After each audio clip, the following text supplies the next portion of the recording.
ഇന്ന് ഡിസംബർ 24 വിഖ്യാത ഗായകൻ മുഹമ്മദ് റഫിയുടെ 100ാം ജന്മവാർഷികം.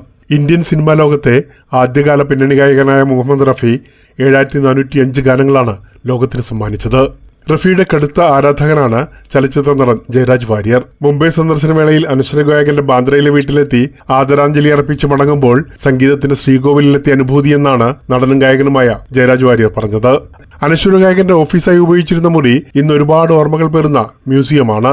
റഫിയുടെ മരുമകൻ പർവേസ് അഹമ്മദും world of Mohammed Rafi welfare foundation director വെങ്കിടാചലവുമാണ് ഇതിഹാസ ഗായകന്റെ ചരിത്രത്തിലൂടെ ജയരാജിനെ കൂട്ടിക്കൊണ്ടുപോയത്. ഇത് മുഹമ്മദ് റഫി സാഹിബിന്റെ ഇളയ മകളുടെ ഭർത്താവാണ് Parvez sir.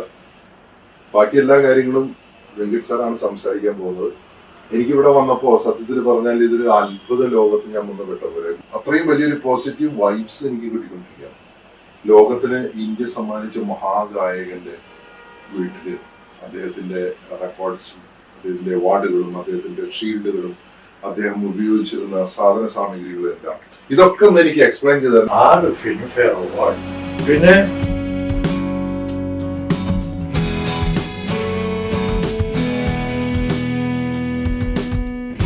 World of Muhammad Rafi welfare ഫൗണ്ടേഷന്റെ ട്രസ്റ്റിയാണ്.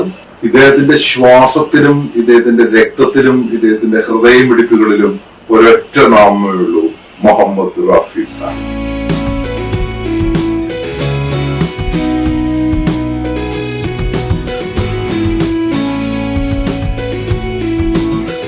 റാഫി സാഹിബിനെ ഇത്രയും അടുപ്പുള്ള ഒരാളാണല്ലോ.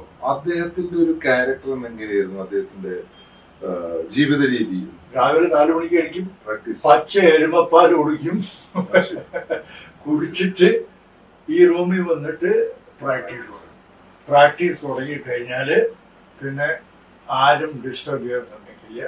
പിന്നെ ആരൊക്കെ വന്നിട്ടുള്ളത്? നമ്മുടെ SPV സാർ. അദ്ദേഹത്തിന് പ്രീമിയർ പത്മിനി കാറ് അത് നമ്മുടെ SPVക്ക് കൊടുത്തൊരു അതെന്താ വെച്ചാൽ SPV സാറ് അദ്ദേഹത്തിന് ഇവിടെ ഞാൻ കൂട്ടിക്കൊണ്ട് വന്നു. എന്നിട്ട് ഇവിടെ വന്ന് ഈ റൂമിൽ തന്നെ വന്ന് ഇവിടെ 2-3 പാട്ടൊക്കെ പാടി. ഞാൻ താഴത്ത് പോകുമ്പോൾ റഫി സാറിന്റെ കാല് അപ്പൊ ചോദിച്ചത് ആരുടെ കാലം? അപ്പൊ ഞാൻ പറഞ്ഞു ഗ്രേറ്റ് മാൻ, ഇത് എനിക്ക് തൊന്നൂടെ. ഞാൻ എങ്ങനെയാ പോയി ചോദിക്കുക ആൾക്കാരോട്? ഞാൻ പറഞ്ഞു ഞാൻ പ്രോമിസ് ചെയ്യില്ല. എന്നിട്ട് ഇവര് സമ്മതിച്ചു.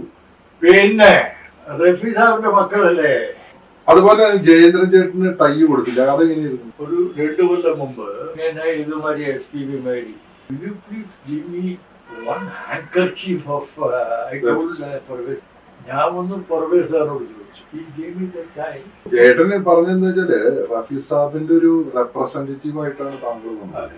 885 റഫി ഫാൻ ക്ലബ് ഇന്ത്യയിലുണ്ട്. ഇങ്ങനെ ആർക്കും ഇല്ല. അങ്ങ് തന്നെ പറഞ്ഞു കേട്ടിട്ടുണ്ട് അദ്ദേഹത്തിന്റെ ഡ്രസ്സിങ്ങിനോടുള്ള താല്പര്യം. ഒന്നാമത്തെ കാര്യം ഫുഡിനോടുള്ള ആർത്തി. നല്ല ഭക്ഷണം കഴിക്കും. നല്ല ഭക്ഷണം കഴിക്കും. റെക്കോർഡിങ്ങിന് പോകുന്നതിന് മുമ്പ് ഒരു 5-6 ചിൽഡ് കൊക്കോകോള കുടിച്ചിട്ട് പോകും. തണുപ്പ് സെക്കൻഡ് നല്ലോണം ഡ്രസ് ചെയ്യും. റഫി സാഹിബിന് 1966 പത്മശ്രീ. അന്ന് പത്മശ്രീക്കൊക്കെ വലിയ വില ഉണ്ടായിരുന്നു. പിന്നെ അല്ലേ? പക്ഷെ എന്നെ ഏറ്റവും അത്ഭുതപ്പെടുത്തിയ ഒരു കാര്യം എന്ന് വെച്ചാല് ഈ റഫി സാഹിബിന് എന്തുകൊണ്ടാണ് ഇന്ത്യ ഗവൺമെന്റ് ഒരു നാഷണൽ അവാർഡ് കൊടുത്തത് ഇപ്പോഴും പിടികിട്ടുന്നത്? ദാസേട്ടന് 3 തവണ നാഷണൽ അവാർഡ് കിട്ടിയതിന് ശേഷമാണ് റഫി സാഹിബിന്. ഞാൻ ഒരു കാര്യം പറയാം. അതോ ക്യാ ഹുവാ? ഞാൻ ചോദിച്ചു ക്യാ ഹുവാ എന്നാണ്. ഓർമ്മകളിൽ മറഞ്ഞെങ്കിലും ഇന്നും കാലം മൂളി നടക്കുന്ന ഒരു ഈണമാണ് മുഹമ്മദ് റഫി. റഫി സാഹിബിന് മുൻപും ഒരാളില്ല, അദ്ദേഹത്തിന് ശേഷം ഒരു സൂര്യൻ, ഒരു ചന്ദ്രൻ.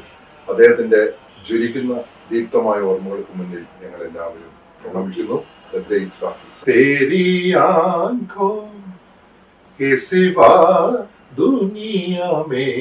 പ്രേംലാൽ, കൈലി ന്യൂസ്, മുംബൈ.